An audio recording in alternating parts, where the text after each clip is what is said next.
The office party was winding down, but the night wasn't over yet. Someone had the bright idea to play truth or dare, because apparently we were all still 22 and reckless. I laughed, swirling the last of my gin and tonic. The ice long melted. Harmless fun, I told myself. Then Jake pulled the card. Kiss the person to your right. The room whooped, glasses clinking, someone yelling, "Lucky bastard," because of course I was the one sitting next to him. Jake smirked, his dark eyes locking onto mine. He was handsome in that effortless way, messy brown hair, stubble just rough enough to make you wonder how it would feel against your skin. We'd flirted before, sure, but always in that office, appropriate way, never like this. My pulse kicked up. It's just a game, just a stupid dare. But then his fingers brushed my wrist, feather light sending a shiver up my arm. The noise around us faded like someone had turned down the volume. His thumb traced slow circles on my palm, and suddenly the air between us felt thick, charged. Oh, he leaned in close enough that I caught the scent of his cologne, something warm and woodsy with a hint of whiskey from earlier. His breath ghosted over my lips, teasing. Testing, "You good with this?" he murmured low enough that only I could hear. I should have said no, should have laughed it off. Instead, I closed the distance. His mouth was soft at first, just a press of lips. Then his hand slid to the back of my neck, pulling me in deeper. And damn, the room erupted in cheers, but all I could think was, this doesn't feel like a game anymore.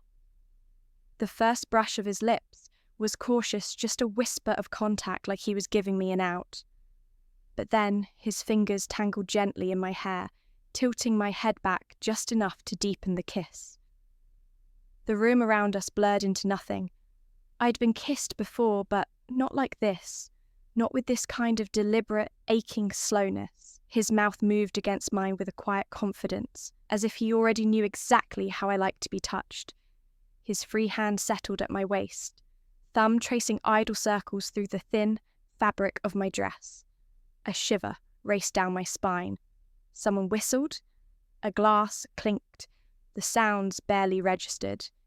His tongue teased the seam of my lips, and I opened for him without hesitation.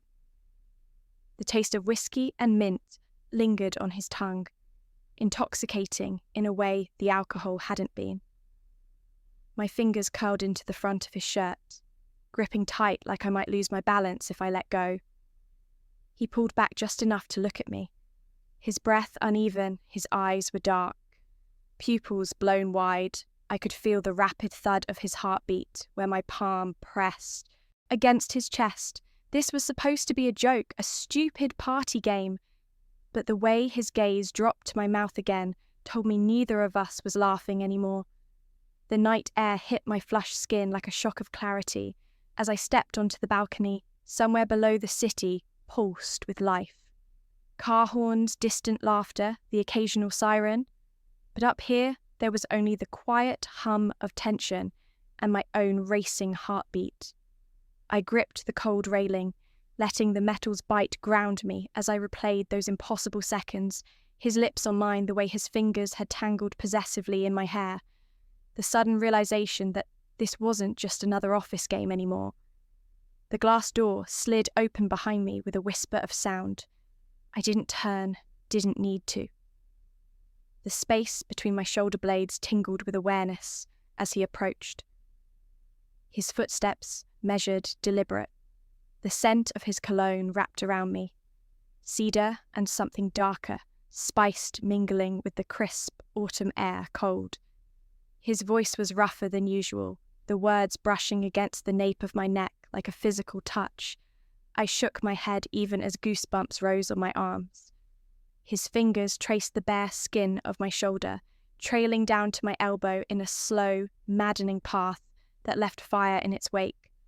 When I finally turned, the city lights caught in his dark eyes, turning them liquid gold.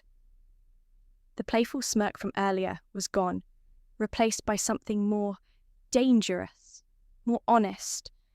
He stepped closer, one hand braced against the railing beside me, the other finding my waist. The heat of his palm burned through the thin fabric of my dress. Some rational part of my brain whispered that we should go back inside, that this was crossing lines we couldn't uncross.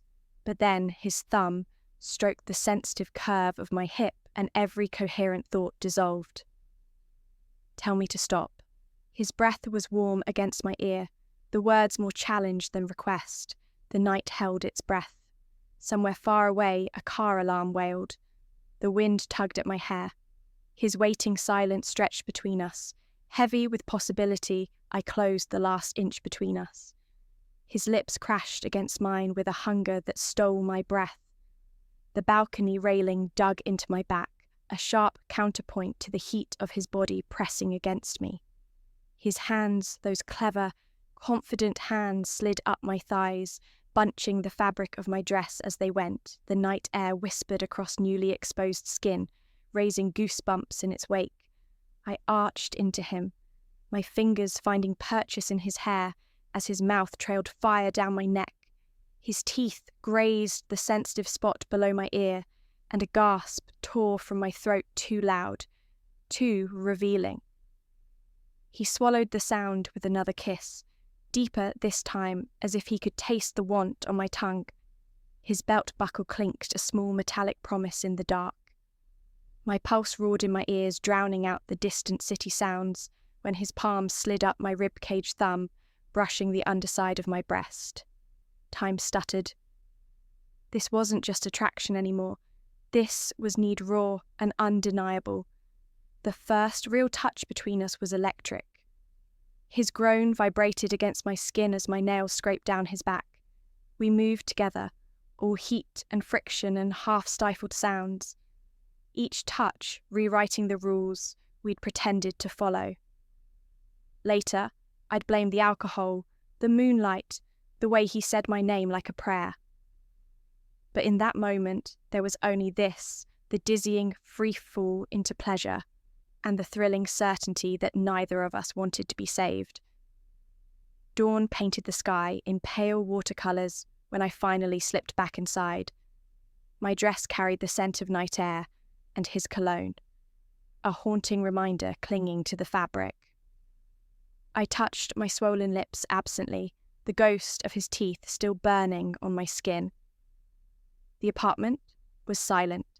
Save for the hum of the refrigerator, I leaned against the door, body humming with spent energy, mind racing with what-ifs.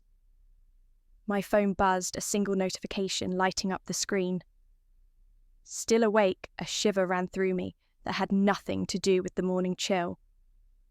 I traced the words with my fingertip, remembering how his voice had cracked when he whispered my name against my collarbone. The sheets smelled like laundry detergent when I finally collapsed into bed. But my skin remembered the weight of his hands, the press of his hips, the way pleasure had coiled tight before shattering into light. Sleep came in fragments, each dream replaying stolen moments. His laugh against my shoulder, the way moonlight caught the sweat on his back, the silent understanding that this changed everything. When my alarm blared hours later, I reached for my phone first. 3 dots appeared, then disappeared, then coffee today. Or are we pretending last night didn't happen? I smiled against my pillow, the ache between my thighs, answering before I